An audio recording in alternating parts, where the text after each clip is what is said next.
نجات دلوائی، یہ اس نجات کی بات ہو رہی ہے۔ وَإِذْ نَجَّيْنَاكُمْ مِنْ آلِ فِرْعَوْنَ، کہ اور جب ہم نے نجات دلوائی تم کو آل فرعون سے، يَسُومُونَكُمْ سُوءَ الْعَذَابِ، جو تمہیں بدترین عذاب دیا کرتے تھے، يُذَبِّحُونَ أَبْنَاءَكُمْ وَيَسْتَحْيُونَ نِسَاءَكُمْ، وہ تمہارے بیٹوں کو ذبح کیا کرتے تھے، وَيَسْتَحْيُونَ اور زندہ رکھا کرتے تھے، چھوڑ دیا کرتے تھے تمہاری عورتوں کو، تمہاری بیٹیوں۔ وَفِي ذَلِكُمْ بَلَاءٌ مِّن رَّبِّكُمْ عَظِيمٌ، اور اس نجات دینے میں تمہارے رب کی بڑی مہربانی ہے، بہت بڑا انعام ہے کہ اس نے تمہیں ایسی مصیبت سے نجات دلوائی۔ وَإِذْ فَرَقْنَا بِكُمُ الْبَحْرَ، اور جب ہم نے پھاڑ دیا تمہارے لیے دریا کو چیر دیا، دریا کے دو ٹکڑے کر دیے، دریا کے اندر سے راستہ خالی کر دیا۔ فَأَنْجَيْنَاكُمْ، پس ہم نے تمہیں نجات دی۔ وَأَغْرَقْنَا آلَ فِرْعَوْنَ، اور ہم نے غرق کیا آل فرعون کو۔ یہاں پر صرف فرعون کی اولاد مراد نہیں ہے، عام طور پر آل کا مطلب اولاد پہ بولا جاتا ہے۔ فرعون کا جتنا لشکر تھا ان تمام کی بات ہو رہی ہے، فرعونی جو قوم تھی ان تمام کی تمام قوم کی بات ہو رہی ہے کہ اس کے زیادہ تر مردوں کو غرق کر دیا۔ وَأَنْتُمْ تَنْظُرُونَ، اور تم دیکھ رہے تھے، یعنی کہ موسیٰ علیہ السلام کی قوم کھڑی ہوئی دیکھ رہی ہے اور فرعونیوں کو غرق کیا جا رہا ہے۔ یہاں پر اللہ تبارک و تعالی بنی اسرائیل کو اپنی احسانات بتلا رہے ہیں، یاد کروا رہے ہیں کہ تم میرے ان احسانوں کو یاد کرو کہ میں نے تمہیں فرعون کے بدترین عذابوں سے چھٹکارا دیا۔ ایک فرعون نے خواب دیکھا تھا، اس کا خواب کیا تھا کہ بیت المقدس کی طرف سے ایک آگ بھڑکی اور مصر کے ہر قبطی کے گھر میں گھس گئی، یعنی جو فرعون کی قوم تھی انہیں قبطی کہا جاتا ہے، ان تمام کے گھروں میں گھس گئی، وہ آگ ان تمام کے گھروں میں داخل ہو گئی، اور بنی اسرائیل کے مکانات کے اندر وہ نہیں داخل ہوئی۔ تو اس کی تعبیر بتلانے والے نے فرعون کو تعبیر بتلائی کہ بنی اسرائیل میں ایک ایسا شخص پیدا ہوگا، ایک ایسا بچہ پیدا ہوگا جس کے ہاتھوں سے تمہارا غرور ٹوٹے گا، اور اس کے خدائی دعوے کی تمہیں بدترین سزا ملے گی، اس لیے تم تیاری کر لو۔ اس نے پھر تیاری کیا کی؟ اس ملعون نے چاروں طرف پورے ملک کے اندر احکامات جاری کر دیے کہ جب بھی بنی اسرائیل کے اندر کوئی بچہ پیدا ہونے والا ہو، سرکاری طور پر اس کی دیکھ بھال رکھی جائے، جیسا کہ آج ہمارے بھی بچوں کا سرکاری ریکارڈ ہوتا ہے کہ ہاں بھی بچہ ہوا ہے، یہ کس کا بچہ ہے، کہاں پہ پل رہا ہے، لڑکا ہے لڑکی ہے، اس کا اندراج ہوتا ہے۔ تو بنی اسرائیل میں بھی فرعون نے یہ ذمہ داری لگائی کہ جس بھی عورت کے ہاں بچہ پیدا ہوگا اس کی مکمل طور پر نگرانی رکھی جائے گی، اگر وہ لڑکا ہو تو فوراً مار ڈالا جائے، اس کو اسی وقت قتل کر دیا جائے، اور اگر لڑکی ہو تو چھوڑ دی جائے، اور بنی اسرائیل سے سخت کام لیے جائیں، ان سے کام نرم نہیں لینے بلکہ سخت محنت اور مشقت کروانی ہے تاکہ وہ سر اٹھانے کے قابل ہی نہ رہے، جیسا کہ آج کل ہماری قوم کا بھی یہی حال ہے، ہم پر بھی فرعون مسلط ہے۔ آپ دیکھ لیں ہر بندہ محنت مشقت میں لگا ہوا ہے، کبھی بلوں کا بجلی کے بلوں کا ٹیکس ہے، اور کہیں پر گیس کے بلوں پہ ٹیکس لگایا جا رہا ہے، کہیں چینی، وقت کی آج تک کے ریکارڈ ترین سطح پہ پہنچی ہوئی ہے، اور آٹا جو ہمارے اپنے ملک کی پیداوار ہے اس آٹے کا بھی اتنا ریٹ بڑھا دیا گیا ہے کہ وہ عام آدمی کی پہنچ سے دور ہو چکا ہے۔ تو یہ بنی اسرائیل سے ہماری حالت کم نہیں ہے، ہم بھی وہی بنی اسرائیل کے حالات کی طرح ہیں جس طرح ان کے حالات تھے۔ تو ہمیں بنی اسرائیل کی حالت سمجھنے میں آسانی ہونی چاہیے، کیونکہ ہم ان سے متشابہ قوم ہی ہیں کہ ہم بھی ویسے ہی گھرے ہوئے ہیں، ہم میں بھی کوئی سر اٹھانے والا نہیں۔ اللہ رب العالمین سے دعا ہے کہ رب العالمین ہماری قوم میں بھی موسیٰ پیدا فرما دے، اور جو ہمیں ان فرعونوں سے نجات عطا فرمائے جو ہر جگہ پر اپنے پنجے گاڑے ہوئے ہیں، چاہے وہ زمینیں ہوں یا کوئی بھی کاروبار ہو یا کوئی بھی پاکستان کا ترقی یافتہ منصوبہ ہو، اسے تباہ کرنے میں اور عوام کو ذلیل کرنے میں اپنا کوئی ہاتھ خالی نہیں جانے دیتے۔ حتیٰ کہ اگر گھر میں اکیلی عورت ہے تو اس گھر میں گھسنا بھی اپنی توہین نہیں سمجھتے، اتنے نامرد ہو چکے ہیں کہ عورتوں کے اوپر بھی حملے کرتے ہیں۔ تو اللہ تعالی ہمیں بھی نجات عطا فرمائے ان فرعونوں سے۔ تب تو ایک فرعون تھا، آج ہمارے معاشرے میں کئی فرعون ہیں۔ اگر کہا جائے کہ تمام کے تمام فرعون اس زمانے میں جمع ہیں اور خاص طور پر پاکستان میں، تو کوئی بڑی بات نہ ہوگی، بلکہ یہ عام بات ہے کہ یہاں پر تمام کے تمام فرعون اکٹھے ہو چکے ہیں۔ مصر کے جتنے بھی بادشاہ تھے ان تمام کو امالیک وغیرہ جو کفار کے ہوتے تھے ان کے تمام کو فرعون کہا جاتا تھا۔ کسی خاص بادشاہ کا نام فرعون نہیں تھا کہ فرعون کہنا کسی بادشاہ کا خاص نام ہی فرعون ہو، تو ایسی بات نہیں ہے۔ یہ اپنے ذہنوں میں بات رکھیں کہ فرعون نام نہیں ہے کسی ایک واحد بندے کا، بلکہ جتنے بھی بادشاہ ہوتے تھے مصر کے اندر کفار میں سے، ان تمام کے تمام کو فرعون کہا جاتا تھا۔ تو فرعون کی مثال کسی بھی ظالم بادشاہ کو فرعون کہا جا سکتا ہے، اس میں وہ نہیں ہے کہ وہ فرعون خاص تھے۔ ایسے ہی جو روم کے کافر بادشاہ ہوتے تھے انہیں کیسر کہا جاتا تھا، اور جو فارس ملک تھا وہاں کے جو بادشاہ ہوتے تھے انہیں کسرا کہا جاتا تھا، اور اسی طرح جو یمن کے بادشاہ تھے انہیں طبع کہا جاتا تھا، اور جو حبشہ کا بادشاہ ہوتا تھا ان تمام کے تمام بادشاہوں کو نجاشی کہا جاتا تھا، اور اسی طرح جو پاک و ہند یہاں ہندوستان کے بادشاہ ہوتے تھے انہیں بطلی موس کہا جاتا تھا۔ آج تو بادشاہ نہیں ہے، صدارتی نظام ہوتا ہے، وزارتیں ہوتی ہیں، جمہوریت ہے، لیکن یہ بادشاہت سے بھی زیادہ تباہ کن نظام ہے۔ تب تو ایک خاندان پورے ملک کو کھاتا تھا، آج کل کے دور میں تمام کے تمام ملک کو کھانے والے تمام کے تمام لوگ ہی ہیں، جس کا جہاں پر جتنا دور چلتا ہے حرام کھانے میں کوئی کسر نہیں چھوڑتا، اور یہ نہیں سوچتا کہ میں نے دنیا سے چلے جانا ہے، بلکہ غریبوں کے مال کو ہڑپ کرنا اپنا حق سمجھتا ہے۔ ایسی تمام کی تمام جمہوریت قابل غور ہے۔ اللہ تبارک و تعالی ہمیں ایسی جمہوریت سے بھی محفوظ فرمائے۔ جو فرعون تھا مصر کا جس کی بات ہو رہی ہے، اس فرعون کا نام ولید بن مصعب بن ریان تھا، اور وہ کوئی عام شخص نہیں تھا کہ ہم کہیں عام کوئی بندہ تھا۔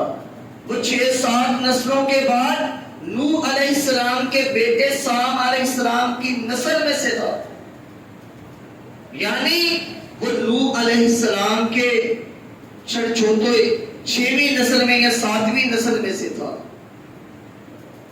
تو یہ ضروری نہیں ہے کہ آپ نبی کی اولاد ہیں یا آپ سید ہیں یا آپ کی کوئی اعلیٰ ذات ہے تو آپ برتر و اعلیٰ ہیں۔ ذات کو کوئی اہمیت حاصل نہیں ہے۔ اللہ تبارک و تعالیٰ فرماتے ہیں ان اکرمکم عند اللہ اتقاکم، کہ تم میں سے اللہ کے نزدیک زیادہ عزت والا وہی ہے جس تقوی والا ہے۔ اللہ کے ہاں عزت کا مقام کیا ہے؟ تقوی۔ تقوی اختیار کرنے والا ہی عزت والا ہے، چاہے وہ کسی کم ترین خاندان میں سے ہو۔ آپ مثال کے طور پر مراسی کو ہم کمتر سمجھتے ہیں، چاہے وہ مراسی ہو یا موچی ہو یا کسی بھی غریب سے غریب خاندان کا ہو، اگر وہ تقوی والا ہے تو اللہ کے ہاں اس کی عزت ہے۔ اور اگر کوئی اپنے آپ کو سمجھتا ہے کہ میں بڑے خاندان کا ہوں، میں خاندانی ہوں، میں آئی ہوں، راجپوت ہوں، خان ہوں، میری بڑی اونچی قوم ہے، اور اس کے اندر تقوی نہیں ہے، تو وہ اللہ کے ہاں کسی کام کا نہیں ہے، اس کی اللہ کے ہاں کوئی عزت و تکریم نہیں ہے، اسے ویسے ہی عذاب دیا جائے گا جس طرح عام بندے کو عذاب دیا جائے گا۔ آپ اس بات کا اندازہ اس بات سے بھی لگا سکتے ہیں کہ نبی کریم صلی اللہ علیہ وسلم کے خاندان سے بڑا کوئی خاندان نہیں ہو سکتا، لیکن آپ صلی اللہ علیہ وسلم کے چچا، سگے چچا ابو جہل بھی جہنمی ہے، جنہیں ابو لہب بھی کہا جاتا ہے، ان کے بارے میں قرآن نے بھی انہیں جہنمی کہا ہے۔ اور اسی طرح آپ صلی اللہ علیہ وسلم جن کے لیے دعا کرتے رہ گئے، اور جو آپ صلی اللہ علیہ وسلم کے نبوت کے ابتدائی ایام میں آپ صلی اللہ علیہ وسلم کا ساتھ دیتے رہ گئے، ابو طالب، انہوں نے اسلام کی جہاں تک ہو سکا مدد کی، جتنے ان کے پاس وسائل تھے تمام کے تمام وقف کر دیے۔ آپ صلی اللہ علیہ وسلم کو جب مکہ سے نکالا گیا، وہ تب بھی آپ صلی اللہ علیہ وسلم کے ساتھ نکل گئے، اور آپ صلی اللہ علیہ وسلم کے ساتھ 3 سال باہر گزارے، حتیٰ کہ وہاں پر کھانے کے لیے کوئی چیز میسر نہیں ہوتی تھی، تو گھاس پھوس اور جو ہوتے ہیں درختوں کے پتے وہ کھا کے گزارا کیا کرتے تھے۔ اتنا ساتھ دینے کے باوجود صرف اسلام قبول نہ کرنے کی وجہ سے جہنم میں چلے گئے۔ تو اسلام کے اندر آپ کی عزت تب ہے جب آپ تقوی والے ہیں۔ آپ اللہ کے ہاں عزت دار کب ہوں گے؟ جب آپ کے اندر تقوی ہوگا، اللہ سے ڈرنے والے ہوں گے، اللہ کے لیے قربانیاں دینے والے ہوں گے، اللہ کے لیے، اللہ کو راضی کرنے کے لیے نمازیں پڑھنے والے ہوں گے، اللہ کو راضی کرنے کے لیے مال خرچ کرنے والے ہوں گے، آپ نے اللہ کو راضی کرنے کے لیے روزے رکھے ہوں گے، آپ نے اللہ کو راضی کرنے کے لیے حج کیے ہوں گے۔ لیکن اگر یہ آپ تمام کے تمام کام کر لیں اور آپ کی نیت ہو کہ میرے خاندان والے دیکھیں گے کہیں گے بڑا حاجی ہے، ہر سال حج کرتا ہے، خدا کی قسم ایسا حج تمہارے کام نہیں آئے گا۔ چاہے آپ سال میں سے 3 مہینے یا 4 مہینے روزے رکھیں، جیسا کہ آپ صلی اللہ علیہ وسلم کی سنت بھی تھی، تمام ایام میں روزے رکھیں، اور آپ کی نیت ہو کہ میرے رشتہ دار دیکھیں، میرے دوست احباب دیکھیں، میرے جاننے والے کو پتہ چلے یہ بڑا روزے دار بندہ ہے، یہ بڑا امین بندہ ہے۔ آپ اگر یہ تمام کے تمام کام لوگوں کی رضا حاصل کرنے کے لیے کرتے ہیں، نمازیں تو آپ پڑھتے ہیں، لیکن آپ کا مقصد ہوتا ہے کہ وہ فلانا بندہ بھی آ جائے، وہ بھی مجھے دیکھے، میرے بیٹے بھی مجھے دیکھیں، میرے رشتہ دار بھی دیکھیں، یہ گلی محلے والے بھی دیکھیں کہ بڑا نمازی ہے، یہ ہر نماز کے لیے بھاگ کھڑا ہوتا ہے، ٹائم پہ پہنچتا ہے۔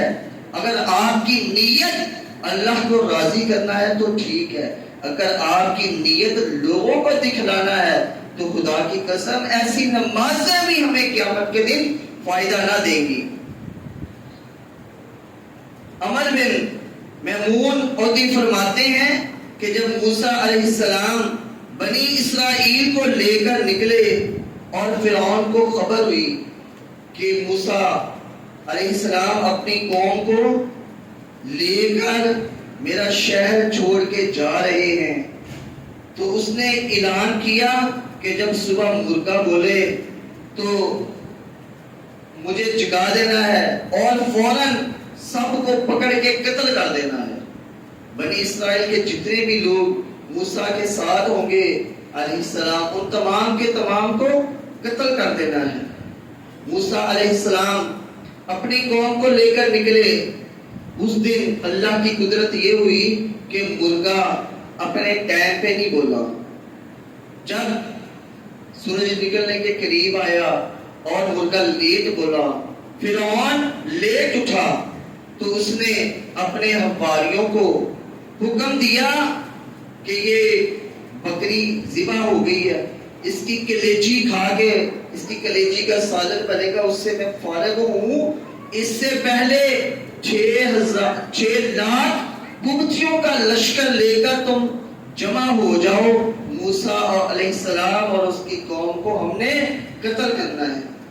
تو لشکر تمام کا تمام تیار ہو گیا اور وہ موسیٰ علیہ السلام کے تعاقب میں نکل پڑے۔ آگے دریا تھا۔ جب موسیٰ علیہ السلام دریا کے کنارے تک پہنچے تو پیچھے سے فرعون کا لشکر بھی ان تک پہنچ گیا۔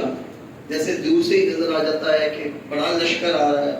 6 لاکھ آدمی جب گھوڑوں پر سوار ہوں تو دور دور تک آوازیں جاتی ہیں۔ تو موسیٰ علیہ السلام کی قوم گھبرا گئی کہ اگر ہم پیچھے پلٹتے ہیں تو فرعون کی تلواروں سے کاٹے جائیں گے، اور اگر آگے بڑھتے ہیں تو دریا کی مچھلیاں ہمیں کھا جائیں گی، ہم دریا کے اندر غرق ہو جائیں گے۔ تو موسیٰ علیہ السلام سے حضرت یوشع بن نون نے دریافت فرمایا کہ اے اللہ کے نبی اب کیا کیا جائے؟ آپ نے فرمایا کہ حکم الہی ہمارا رہنما ہے، اللہ کا حکم جیسا ہوگا ہم ویسا کریں گے۔ یہ سنتے ہی یوشع بن نون علیہ السلام کی بعد میں انہیں بھی نبوت عطا کر دی گئی اور وہ بھی نبی ہو گئے تھے۔ تو انہوں نے یہ سنتے ہی اپنے گھوڑے کو ایڑی لگائی اور دریا کے اندر ڈال دیا، لیکن جب گھوڑا گہرے پانی میں اترا تو وہ ڈوبنے لگا، تو وہ واپس آ گئے۔ اسی طرح انہوں نے 3 مرتبہ اپنے گھوڑے کو دریا کے اندر داخل کر دیا، اور پھر آ کر تیسری بار جب 3 دفعہ گھوڑا ڈوبنے لگا اور وہ واپس آئے اور آ کر موسیٰ علیہ السلام سے پوچھا کہ اے موسیٰ علیہ السلام رب کی مدد کب آئے گی؟ نہ تو ہم آپ کو جھوٹا جانتے ہیں اور نہ ہی اللہ کو جھوٹا سمجھتے ہیں، کہ نعوذ باللہ ہمارا یہ ایمان نہیں ہے، ہمارا اللہ پر پورا ایمان ہے، تو اب کیا کیا جائے؟ پھر اس کے بعد موسیٰ علیہ السلام کی طرف وحی آئی کہ اے موسیٰ اپنے عصا کو اس دریا کے اندر اس پانی کے اوپر ماریے۔ جب موسیٰ علیہ السلام نے اپنے عصے کو اس کے اوپر مارا دریا کے اوپر، تو دریا نے راستہ دے دیا، دریا ایسے بٹ گیا اور درمیان میں سے سڑک بن گئی، اور وہ ایسے کھڑا ہو گیا پانی جیسے پہاڑ کھڑے ہوتے ہیں۔ موسیٰ علیہ السلام اور ان کی قوم جب اس میں سے گزر گئی اور فرعونی پہنچے تو انہوں نے دیکھا کہ موسیٰ کی قوم تو گزر گئی ہے، چنانچہ ہم بھی گزر جائیں گے۔ انہوں نے بھی اپنے گھوڑوں سمیت اس میں داخل ہو گئے۔ راستہ جب سوکھا ملے تو کوشش ہوتی ہے کہ گزر جائیں، تو جب وہ گزرنے لگے این جب درمیان میں پہنچے تو اللہ تبارک و تعالی نے پانی کو ملنے کا حکم دے دیا۔ دونوں طرف سے جب پانی ملا اور جو موسیٰ علیہ السلام اور ان کی قوم تھی وہ کنارے پہ کھڑے ہوئے انہیں دیکھ رہے تھے، اسی کو اللہ تبارک و تعالی نے بیان فرمایا وَأَنْتُمْ تَنْظُرُونَ کہ تم انہیں دیکھ رہے تھے۔ تو جب وہ غرق ہو گئے اس کے اندر 6 لاکھ کا لشکر دریا کی نظر ہو گیا، اور فرعونیوں نے خوشی اور اطمینان کا اظہار کیا اور یہ نظارہ اپنی آنکھوں سے دیکھ لیا۔ اس کے بعد اپنی آزادی اور فرعون کی بربادی ان کے لیے بہت بڑی خوشی کا سبب بنی۔ وہ دن 10 محرم کا دن تھا، تو اسی دن موسیٰ علیہ السلام کی قوم نے شکرانے کے طور پر روزہ رکھنا شروع کر دیا، جو کہ نبی کریم صلی اللہ علیہ وسلم کے مدینہ پہنچنے تک یہودی رکھا کرتے تھے۔ پھر آپ صلی اللہ علیہ وسلم کو جب پتہ چلا کہ یہودی روزہ رکھتے ہیں، وہ بھی 10 محرم کا، اور اس کی وجہ ان کا آزاد ہونا ہے کہ موسیٰ علیہ السلام اور ان کی قوم کو اس دن نجات ملی تھی، تو پھر آپ صلی اللہ علیہ وسلم نے بھی اس دن روزہ رکھنا شروع کر دیا، اس دن روزہ رکھا۔ صحابہ کرام نے عرض کیا، یا رسول اللہ، کیا ہم یہود و نصارہ کے متشابہ نہیں ہو گئے کہ ہم بھی وہی کام کر رہے ہیں جو یہ کرتے ہیں؟ تو پھر آپ صلی اللہ علیہ وسلم نے فرمایا کہ اگر میں آئندہ سال تک زندہ رہا تو میں 9 محرم کا بھی روزہ رکھوں گا۔ تو اس کو صحیح مسلم، امام مسلم نے روایت کیا ہے، تو ہمیں بھی 9 محرم جو آج تھا اس کا روزہ رکھنا چاہیے تھا۔ اور اللہ تبارک و تعالی سے دعا ہے کہ اللہ تبارک و تعالی ہم سب کو بھی فرعونوں سے، جتنے بھی ہمارے ہاں فرعون ہیں، ان تمام سے نجات عطا فرمائے۔ آمین۔ وآخر دعوانا الحمدللہ رب العالمین۔